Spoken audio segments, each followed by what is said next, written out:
ഞാൻ ഈ സാധാരണ അങ്ങനെ റിവ്യൂ ഒന്നും ചെയ്യുന്ന ഒരാളൊന്നുമല്ല. എനിക്ക് ആരൊന്നും വലിയ കഥ അല്ലാന്ന് വിശ്വസിക്കുന്ന ഒരാളെ ഞാൻ. പക്ഷെ എനിക്കെന്തോ ARM എന്ന് പറഞ്ഞ ആ സിനിമ എനിക്ക് ഭയങ്കര ഇഷ്ടപ്പെട്ട ആ സിനിമ കേട്ടോ. സത്യസന്ധമായിട്ട് പറയാമല്ലോ, നമ്മളെ മലയാള സിനിമയിലേക്ക് ആ ഒരു ലെവലിൽ 3D ഒക്കെ വരിക എന്നൊക്കെ പറഞ്ഞാൽ തന്നെ ഒരു അഭിമാനമാണ്. ടോവിനോ ചേട്ടനൊക്കെ അത്യാവശ്യം നന്നായിട്ട് അഭിനയിച്ചിട്ടുണ്ട്.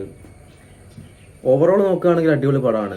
എനിക്ക് അതിൽ തോന്നിയ കുറച്ച് സംഭവങ്ങളാണ്. അപ്പോൾ ഞാനിപ്പോൾ ഇങ്ങനെ പറയാൻ ആലോചിച്ചിട്ടാണ്. അപ്പോൾ ഞാൻ പറഞ്ഞു കഴിഞ്ഞാൽ മുമ്പൊക്കെയാണ് അത്ര വലിയ ഈ ഫിലിം ഫീൽഡായിട്ട് വലിയൊരു സംഭവമൊന്നും ഇല്ലല്ലോ.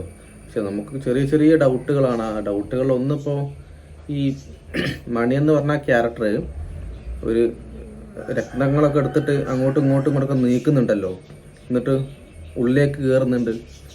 അപ്പോൾ ആ സന്ദർഭത്തിൽ പറയുന്നത് എന്താണ്, അത്രയും വലിയ ഒളിപ്പിച്ച് വെക്കുന്ന ഒരു സംഭവമല്ലേ എന്ന് വെച്ചാൽ എത്രയോ സാധനം എന്തൊരു ചെറിയൊരു മതിലൊക്കെ കുത്തി പൊട്ടിച്ച് ഉള്ളിലേക്ക് കയറി അവിടെ നിന്ന് എന്തൊക്കെയോ വെള്ളമൊക്കെ ആവുന്ന വെള്ളത്തിനോട് മുങ്ങി സംഭവം മനസ്സിലായില്ല എന്താണ്. അപ്പോൾ അങ്ങനെ ആരും വരാൻ പറ്റാത്ത ഒരു സംഭവം അത്രയും ബിൽഡ് ചെയ്തിട്ടുണ്ടാക്കി അതിനുള്ളിലേക്ക് കയറി പുള്ളിക്കാരന്. അപ്പോൾ അവിടെ കാണുന്ന ഒരു ചിത്രം എന്താ വെച്ചാൽ ഈ ഒരു വിളക്ക് വെച്ചാൽ ഒരു പ്രതിമ അങ്ങനെ നിൽക്കുന്നുണ്ട്. അത് ചുറ്റിലും ഇങ്ങനെ വിളക്കൊക്കെ കത്തിച്ചിട്ടുണ്ട്, ഏരിയ മൊത്തത്തിൽ വിളക്ക് കത്തിച്ചിട്ടുണ്ട്. അപ്പോൾ അവിടെയാണ് എനിക്കൊരു ഡൗട്ട് തോന്നി. മീൻസ് ഇത് ആരേക്ക് പാടപ്പം തിരിയും വിളക്കും വെളിച്ചെണ്ണയൊക്കെ ആയിട്ട് കത്തിക്കുന്നതെന്ന് അപ്പം ആരും അറിയിക്കാണ്ട് കൊണ്ടു നടക്കുന്ന രഹസ്യമാണല്ലോ. അപ്പോൾ തിരിയും വിളക്കും വെളിച്ചെണ്ണ ആരേക്കും കത്തിക്കുന്നതെന്നുള്ളൊരു ചോദ്യം എനിക്കുണ്ട്. അപ്പോൾ എൻ്റെ ഒരു ഡൗട്ടായിരിക്കാം, ഒരു സംശയം കൊണ്ട് പൊട്ട സംശയം കൊണ്ട് ചോദിക്കുന്നതാണ്. അപ്പോൾ ഞാൻ എൻ്റെ ഒരു മനസ്സിൽ ഞാൻ വിചാരിക്കുന്ന രീതി എങ്ങനെയാ വെച്ചാൽ, അത് ഇപ്പോൾ ടോവിനോ ആ കാണുന്നൊരു ഫീലുണ്ടല്ലോ, കാണുന്ന ഫീലിൽ ആ ചെറിയൊരു വിളക്കാറുണ്ട്. ആ വിളക്കിൽ എന്താ ഒരു ചെറിയൊരു ഷാഡോ ലൈറ്റിൽ ഒരു ഇരുണ്ട റൂമ് ഒരു ചെറിയൊരു ഷാഡോ ലൈറ്റിൽ ചെറിയൊരു നിലാവെളിച്ചം പോലെ അല്ലെങ്കിൽ എന്തൊരു ചെറിയൊരു മഞ്ഞ വെളിച്ചത്തിൽ ഒരു ഇരുട്ടത്തിൽ കാണുന്ന ഒരു ഫീലില്ലേ, ഇത് ചെറിയ ഒരു വിളക്ക് കാണുന്നൊരു ഫീലിൽ ക്യാമറ ഇങ്ങനെ പോകുന്നതാണെങ്കിൽ നല്ല ഭംഗി ഉണ്ടായിരുന്നേനെ എന്ന് എനിക്ക് തോന്നിയിട്ടുണ്ടായിരുന്നു. അതും ഭംഗിയില്ല എന്നല്ല, പക്ഷെ അവിടെ എൻ്റെ ഒരു സംശയം ചോദിച്ചത് ആരായിരിക്കും ആ വിളക്കും തീരെയൊക്കെ കത്തിക്കുന്നത് അവിടെ എന്നുള്ളൊരു ചോദ്യം എനിക്കുണ്ട്. അങ്ങനെ ചെറിയൊരു ഡൗട്ടാണ് എനിക്ക് തോന്നിയത്. അതുതന്നെ ഈ കോയിനൊക്കെ കൊണ്ട് അപ്പോൾ പിന്നെ എനിക്ക് തോന്നിയ സംഭവം എന്താ വെച്ചാൽ ഈ ഒരു ആമേൻ്റെ രൂപം ഉണ്ടാക്കി വെള്ളത്തിൻ്റെ അടിയിൽ പോയി പ്രസ് ചെയ്തിട്ടൊക്കെ ആണല്ലോ സംഭവം. അപ്പോൾ ഇത് നമ്മുടെ കഥ എന്ന് പറഞ്ഞാൽ ഓക്കെ, കഥ എപ്പോഴും അങ്ങനെ ആണല്ലോ, നമുക്കിങ്ങനെ അങ്ങ് ഉൾക്കൊള്ളുക എന്നുള്ളതാണല്ലോ കഥ. അപ്പോൾ ഒരു കുറച്ചും കൂടി ബെറ്റർ ആയെന്ന് ആ വെള്ളത്തിൻ്റെ അടിയേക്കാൾ ഏറ്റവും കൂടി ബെറ്റർ എനിക്ക് തോന്നിയത്, എൻ്റെ മനസ്സിൽ എനിക്ക് തോന്നിയത് അറിയോ, അവിടെ ഒരു വെള്ളച്ചാട്ടത്തിൻ്റെ ഒരു ഫീൽ കണ്ടിട്ടില്ല നിങ്ങളൊരു വെള്ളച്ചാട്ടം കാണുന്നത്, വെള്ളച്ചാട്ടത്തിൻ്റെ ആ ഒരു ഇടയിൽ എവിടെയെങ്കിലും വെള്ളം അങ്ങ് ചാടുന്നതിൻ്റെ ആരും വരാൻ പറ്റാത്തൊരു ഇടയിൽ ആയിരുന്നെങ്കിൽ ഒന്നും കൂടി ഭംഗി ഉണ്ടായിരുന്നേനെ എന്ന് എനിക്ക് തോന്നിയിട്ടുണ്ടായിരുന്നു. മീൻസ്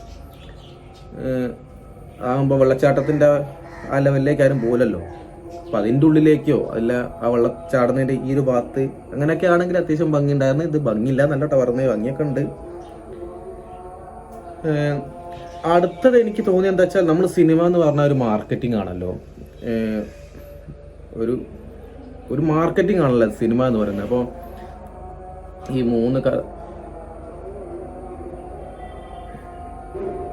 മൂന്ന് കഥാപാത്രങ്ങളുണ്ടല്ലോ അതിൽ. ഇപ്പോൾ ഈ 3 കഥാപാത്രങ്ങളിൽ ഫസ്റ്റത്തെ കഥാപാത്രം